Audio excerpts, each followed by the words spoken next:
राधे राधे, हरे कृष्णा। कैसे हो आप सभी लोग? आशा करती हूँ आप सभी मंगल में होगे, स्वस्थ होगे, अच्छे होगे।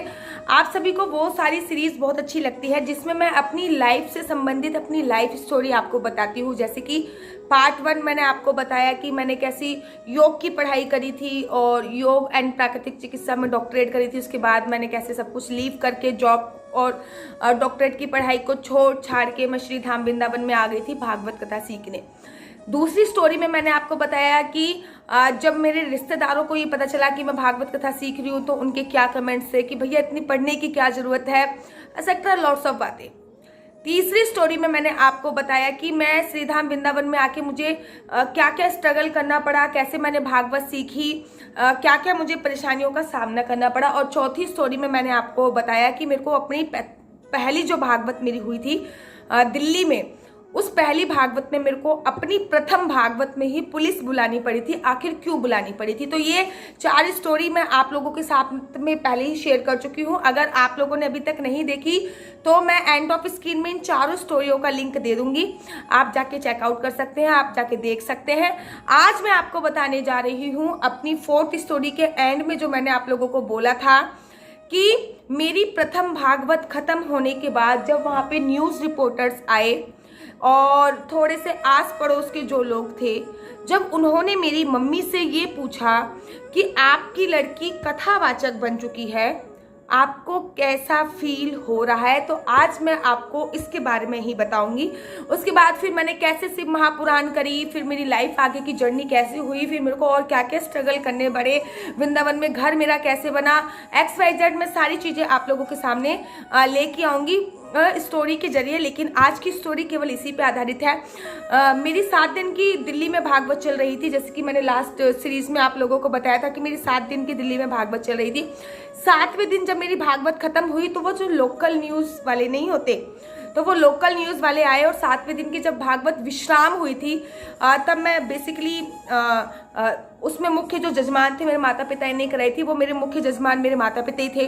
तो मैं उनके बारे में बात करते करते थोड़ा सा इमोशनल हो गई थी और थोड़ी सी भावनाओं में बह गई थी। बहुत ज़्यादा मैं उनके बारे में बात करते करते इमोशनल हो गई थी अपने माता पिता के बारे में बात करते, कि उन्होंने दुनियादारी से लड़के कैसे मुझे भागवत सिखाई, कि उनको क्या क्या ताने सुनने पड़े रिश्तेदारों से, आस से, पड़ोस से, कि तुम्हारी लड़की अब साधु बन रही है, अब संत बन रही है, अब भैया ये प्रवचन करेगी, अब ये चोला ओढ़ लेगी, मतलब लॉट्स ऑफ बातें जो होती हैं वो सारी। और अगर इसको कथा ही वाचक बनना था या फिर इसको ये भगवान के गुणगान ही करने थे तो इतनी पढ़ने की क्या जरूरत थी, पढ़ाई में इतना पैसा लगाने की क्या जरूरत थी, अरे इतना पढ़ाई लिखाई करके कौन कथावाचक बनता। तो ऐसी बहुत सारी बातें मेरे माँ बाप को सुननी पड़ी थी, मेरे को भी सुननी पड़ी थी। तो वो 7 दिन की भागवत जब विश्राम हुई और भागवत विश्राम होने के बाद मैं अपने माता पिता के बारे में जो भी वहाँ पे बैठे हुए लोग थे उनको बता रही थी। तो वहाँ के जो लोकल न्यूज़ वाले थे और जो अड़ोस पड़ोस के लोग थे वो ये सारी बातें सुन रहे थे। और जैसे ही भागवत विश्राम हुई उन्होंने मुझसे कुछ क्वेश्चन पूछे। तो उन्होंने मुझसे एक क्वेश्चन ये पूछा कि आप कथावाचक बन चुके हो और तो आपके माता पिता को कैसे फील हो रहा है कि एक दिल्ली की लड़की कैसे कथावाचक बनेगी, आपके माता पिता को कैसा फील हो रहा है। तो उस टाइम पे मेरी मम्मी मेरे मतलब नीचे ही बैठी हुई थी, मैं व्यासपीठ पे बैठी हुई थी, वो नीचे पंडाल में बैठी हुई थी। तो मैंने उनसे ये बोला कि मेरे माता पिता इस समय यहीं पे विराजमान हैं, आप उन्हीं से ये बात क्यों नहीं पूछ लेते, पूरे पंडाल में सबको पता चल जाएगा कि आखिर मेरे माता पिता को कैसा फील हो रहा है, मेरे कथावाचक बनी उसके बाद इनको कैसा फील हो रहा है। तो जो मेरे माता पिता ने जवाब दिया था ना, मेरी मम्मी ने जो वर्डिंग बोली थी मैं आपको बता नहीं सकती, उससे बड़ा कॉम्प्लीमेंट आज तक मेरे को कभी किसी ने नहीं दिया होगा। हजारों कॉम्प्लीमेंट मिले हैं, हर चीज को हर फील्ड में मिले हैं, भागवत में, कथावाचक जब मैं बनी तब आप लोग भी बहुत सारे कॉम्प्लीमेंट देते हो, लेकिन जो कॉम्प्लीमेंट मेरी माँ ने दिया था, जो उन्होंने वर्डिंग बोली थी, मेरे ख्याल से उनको आज भी मैं हैट ऑफ करती हूँ, आज भी मैं सल्यूट करती हूँ कि इतने अच्छे विचार कैसे आए उनके। और मैं अपने आप को परम सौभाग्यशाली मानती हूँ कि मैं उनकी बालिका हूँ। लोग कहते हैं कि मेरे को 7 जन्म तक शादी होने के बाद लोग हमेशा लड़की का ये विचार होता है कि मेरे को जब भी मिले मेरे को ऐसा ही पति मिले, 7 जन्म तक मैं इस पति के साथ रहना चाहती हूँ, ऐसे अनेकों लड़कियों के विचार होते हैं। लेकिन आज मैं तहे दिल से, आज भी क्या उस टाइम पे भी मैंने यही बोला था कि मैं जिस भी जन्म में, जिस भी रूप में, चाहे मैं पशु बनूं, चाहे मैं पक्षी बनूं, चाहे मैं इंसान बनूं, चाहे मैं मानव बनूं, चाहे मैं कुछ भी बनूं, लेकिन मुझे माता पिता यही चाहिए। वो आंसर सुनने के बाद मेरे दिल से ये निकला था। तो जब वो रिपोर्टर्स और आस पड़ोस के कुछ लोग मेरे माता पिता के पास गए ये जानने के लिए कि भाई आपकी लड़की कथावाचक बन गई है, आपको कैसा फील हो रहा है, तो मेरी मम्मी ने बहुत छोटे शब्दों में बात को ख़त्म कर दिया। मेरी माँ ने बोला कि मेरी कोख पवित्र हो गई। मेरी माँ ने बस इतना वर्डिंग बोला था कि इस लड़की को पैदा कर कर मेरी कोख पवित्र हो गई। मैं शायद आज भी वो चीज़ याद करके शायद इमोशनल हो जाऊं, लेकिन वो जो वर्डिंग थी ना, आज तक मैंने आपसे बोला ना कि मेरा हौसला अफजायर करने के लिए ऐसी वर्डिंग या फिर किसी भी चीज़ के लिए ऐसी वर्डिंग मैंने कभी नहीं सुनी होगी। जब मेरी मम्मी ने इतना वर्डिंग बोला कि जब उनसे पूछा गया कि भाई कैसा लग रहा है तुम्हारी लड़की कथावाचक बन गई, तो उन्होंने कहा कि इस लड़की को पैदा कर कर मेरी कोख पवित्र हो गई। वो मेरे लिए आसमान छूने वाला कॉम्प्लीमेंट था।